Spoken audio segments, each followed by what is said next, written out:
حضور کو ملنے آئے اور آئے تھے بحرین سے. انہوں نے حضور کو سلام کیا تو حضور نے رخ پھیر لیا. حضور نے رخ پھیرا، وہ ادھر جا کے سلام کرتے ہیں تو حضور نے پھر رخ پھیر لیا. سمجھ گئے کہ حضور ناراض ہیں. وہ اصحاب رسول سے پوچھنے لگے کہ حضور مجھ سے ناراض لگتے ہیں، آپ میں سے کوئی بتا سکتا ہے کہ حضور کیوں ناراض ہیں؟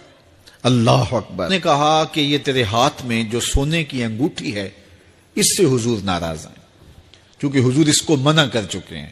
اس نے انگوٹھی اتار کے حضور کو پیش کرتے کہا، حضور آپ اس وجہ سے ناراض ہیں؟ حضور نے انگوٹھی پکڑی اور ایسے پھینک دی. ناراضگی کی وجہ ختم ہو. جب مجلس برخاست ہوئی، لوگ اٹھ کے گھروں میں جانے لگے، وہ بھی اٹھا اور الٹے پاؤں سے پیچھے چلا. تو کسی نے اس کو کہا وہ انگوٹھی تو اٹھا لو. تو اس نے کیا جواب دیا؟ اللہ کی قسم میں اس انگوٹھی کو کبھی بھی نہیں اٹھاؤں گا جس کو میرے حضور نے پھینک دیا.